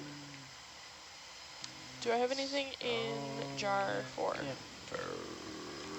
And they're extremely abundant in the seamount environment, but they're somewhat inconspicuous. They like to grow on the undersides of things. They like to grow on rubble and Sorry, data? Yes, sorry. That's great. Do I have anything Video, in jar zoom in. 4? Copy, zoom in. You do not have anything in jar 4. Okay, roger. Thank you. Cool. yeah, so the giveaway here is, I think this is on a sponge stock. But the giveaway here is that this coral You can get has the extremely small sclerites that you can see through the body wall of the polyp. jar 4. And there's no obvious structure. They just kind of grow in clumps. Uh-huh. And unless you know what you're looking at, it's hard to tell what it is sometimes. Does that make sense? Yeah. Because you would expect it, hey, this coral probably produced this skeleton. But it did must, not. It must be some diagnostic feature, but not the case in this one. Wow. So they don't make their own skeletal structure. They do not. They kind of grow. There's like a skin. Yeah, it's kind a bit of of tissue around it. called senenchyme, yeah. And they just grow out of that senenchyme, but they don't produce a skeleton underneath. All right, coming That's wide super for sample. interesting. Then feed it to the nozzle. So this is, it looks like, actually, this might be an old coral base, so an old bamboo coral base that's just reoccupied. But we're unsure still if it Steve, harms how what much it's of growing this upon. do we want? Well, it probably took advantage and, say again, what? How much of this do we want? I think you're just going to have to go for at least half of it. Yeah, okay. Whatever you can grab, yeah. Okay. Just as low as you can get the jaws without scraping the ground too I'll hard. be quick on the wide zoom so you can grab those. No, so yeah, it that's wouldn't fine, have we're killed the coral. It would have just taken advantage of that structure that the coral left behind when the coral that lived before Okay. was living. Have you ever seen it growing on another living coral? They sometimes do, Yeah, because but they're often, need a little end they're not to, great competitors. Okay. So they the don't like to nozzle. fight other octocorals. There we go. Gotcha. Excellent Beauty. grab. Ooh, good grab. I can also float up if that helps you present it into the nozzle better. Let's try You know what I mean? this. Let's try this first. Okay. Are you ready for me to inhale? Yeah. All right, here we go. The thing about this I see what group you're is going that they for. usually like Okay, to I have signs of flow. Okay, and I to just grow need in to get low ribbons enough so along rocks. So they're really hard to collect from rocky surfaces because you Can you often tilt the have camera to down so I can- scrape with a Right. suction hose Oh, and I you see. mangle them up and they look all nasty. Oh, look at But it when they're go. growing on a structure like Looks this, like they're it's gonna go in if really you let go. interesting Yeah, I just wanna and get easy it to like- collect. Slow let go. Don't Okay. open too fast because you're going to hit the ground. So just a nice partial open. Yep. Okay. Nice. And Nice. watch it go in. Good Yeah, job. Okay, There it is. There it is. Yeah, and it looks like it's still Coming wide. pretty intact. Yep. Nice. So these are practically impossible to sample unless you sample the thing that they're growing on, like a rock. Gotcha. So this is a really interesting sample. Yeah. And they're usually really poorly represented. Well, certainly, you know, we know nothing about their reproduction. They seem to grow, like I was saying, in ribbons along the rock. So if there's, you know, they'll grow in like a long ribbon along the rocky edge of the surfaces, or they'll grow on other structure. That's really interesting. Very cool.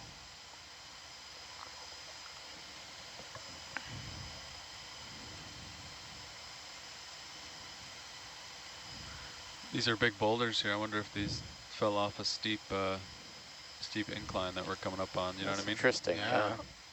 That's a nice boulder. Yeah, these are really nice. That's really cool. I'm excited we collected that. I want to look at it more in the lab later with you. I am going to go off comms for a second. And I'm going to swap over to the Multipuffer. Okay. And, since we're starting to climb this slope and actuate the next two samples. Sounds good. See you back in a second. Steve, can you like wave when you turn it off? Thanks.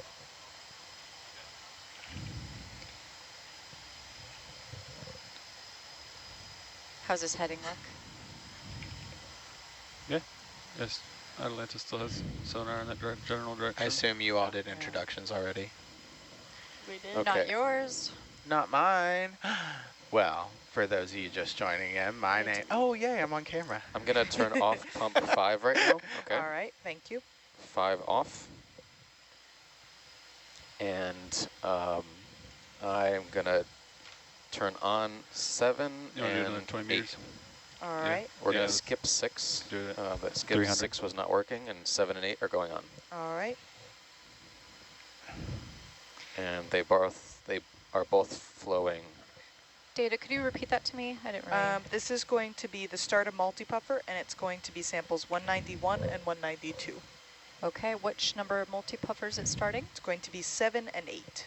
Do we end any other ones? 5 ended as well, which will be sample 186. 186, okay. What about 6? 6 ended a while ago because it wasn't working. Okay, thank you. Thank you. Cool. Yeah, so those of you just joining, my name is Matt Holden. I am a science communication fellow aboard EV Nautilus. When I'm not at sea, I am a high school science teacher in Fayetteville, Arkansas. So send us your questions. We're excited to be exploring with you.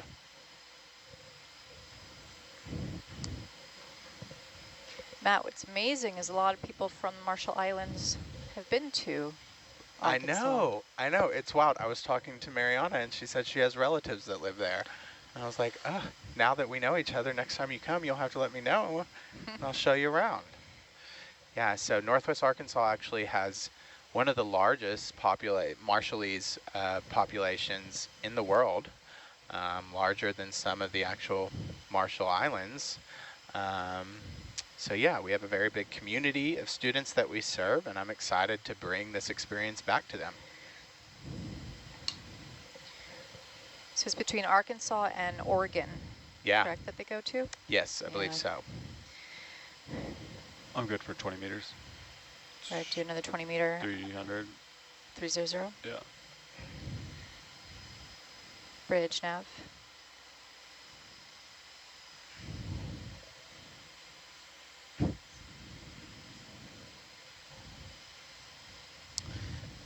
Just a note that I don't have any comms with the Multipuffer right now. Okay, jotting that down. Do you have any bounces, Steve? Can you cycle power on the Multipuffer? Sure. Oh, actually Annette's here, so I'm going to pass it over.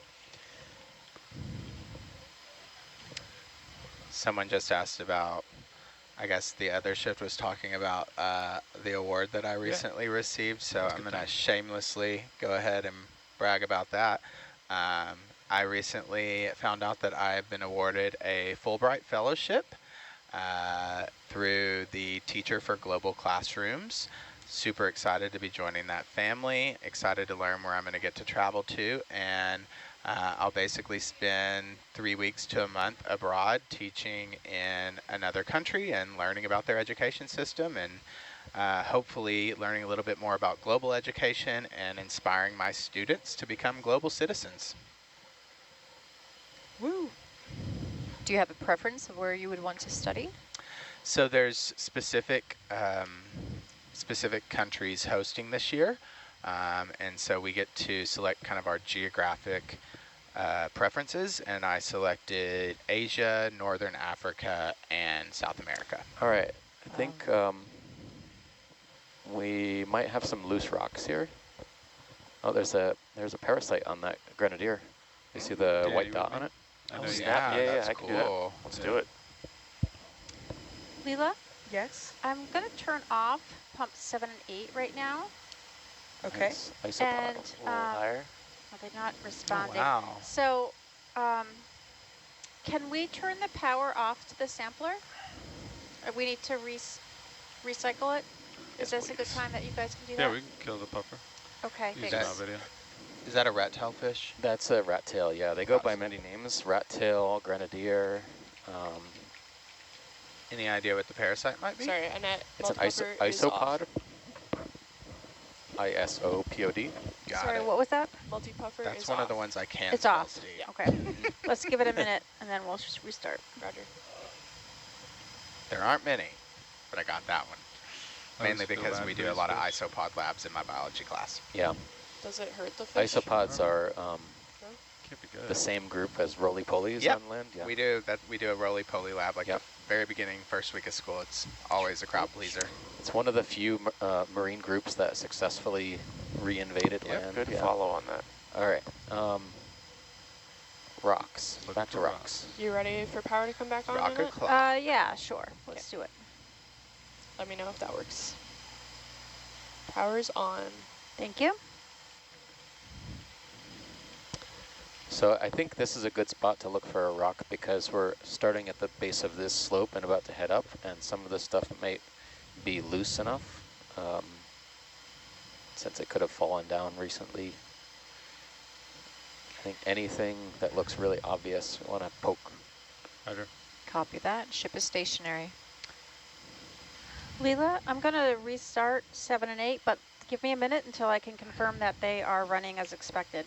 All Is right. that good? Okay, Sounds thanks. good.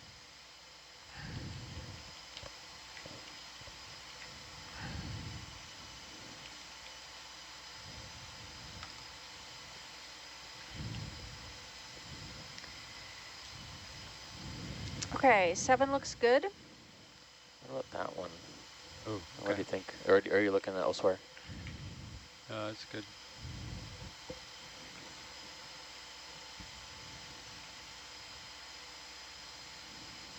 And 8 looks good. All right, that did the trick. All right, lovely. Thank I'm kind you. of 50-50 on that one. So Yeah. Can you tell me the depth that we're maybe at? this one? Right now we are at 1926 meters. 1926. Super, Yes. thank you. All right, right. Let's poke the one who's Steve, we circled. just had a question about if all Oh, isopods are probably parasitic. I don't think that is the case, but No, just yeah. checking. Okay. Nope. Yeah, actually most isopods are free living. Right, that's The what one I right thought. below the rubble? Any of these that look loose, to be honest, they don't look loose. Yeah, I'll just get out there and start poking. not feeling great about that, but we can poke it. Which one was it? Was it? I mean, any of these, but they don't Yeah. look, it looks like.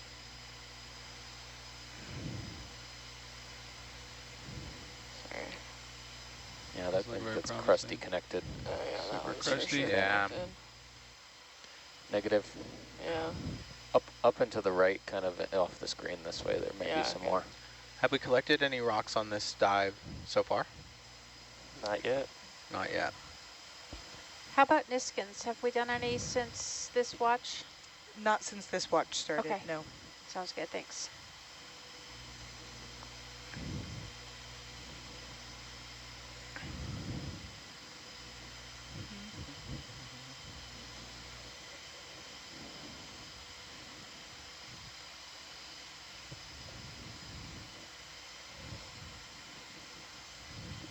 a cool rock to my left with a bunch of life on it.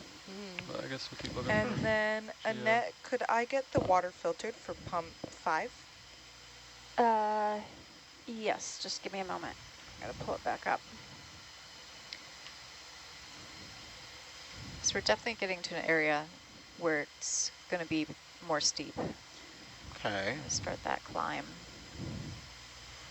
Maybe we'll find some rocks that have kind of fallen down the slope. Yeah. Okay, are you ready? I'm ready. For pump 5? Look at this 316. big rock here.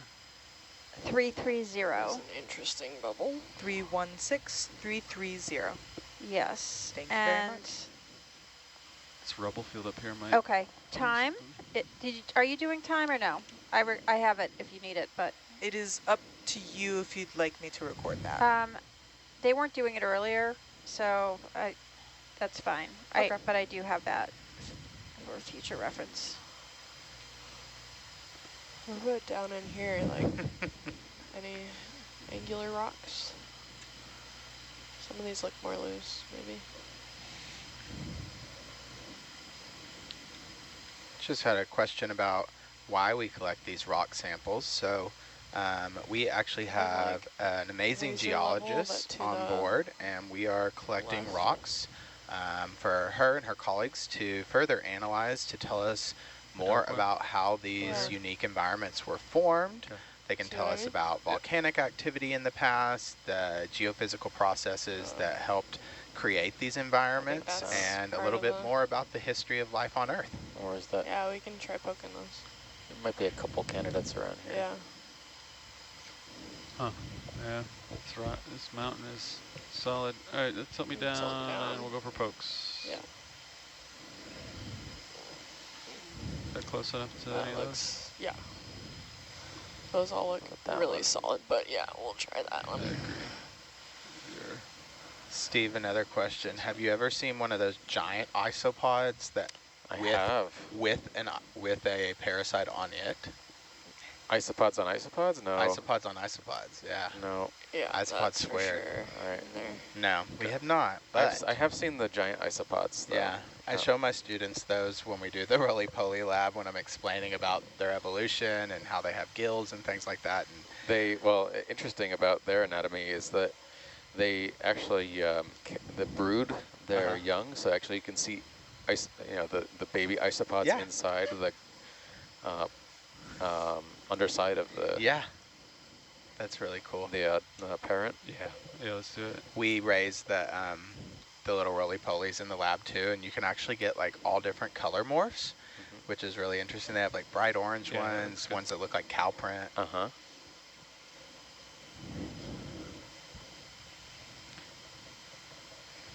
Well, in case I just thought it was kind of funny, if you're interested in marine horror movies. The Bay. The Bay? The Bay. The Bay, putting it in my notes. It's about a cymothid isopod that, also known as the tongue isopod. Yeah. Ship is moving. Those are the ones I show my students. Mutates to infect humans. Oh, God. That dark rock. Going in my notes, gotta watch that. Sounds on awesome. the list. It is a 10 out of 10 cheesy invertebrate horror movie. Love it. The Bay. For those of you listening, check it out. Isopod horror movie. You want to give it a shot? I thought you were saying bidet. I was like, that's got to be interesting. That would be even more of a horror movie. I don't want to see a horror movie called Bidet. Yeah, keep that toilet humor off SPL. We're trying for you, Steve, but his pickings are slim here. Gotta try. I'm just dragging the vehicle. vehicle. Yeah, that's a no-go. Yeah. A few more questions coming in about kind of like what we watch or what we do in our free time. So we do not stream or download videos while on the ship because we want to make sure that we have enough bandwidth so that we can broadcast live to all of you wonderful people as we do these dives. However, many of our shipmates, including myself, will download movies and TV shows and playlists and books and all sorts of things before we get on the ship so that we have that available to help us pass the time.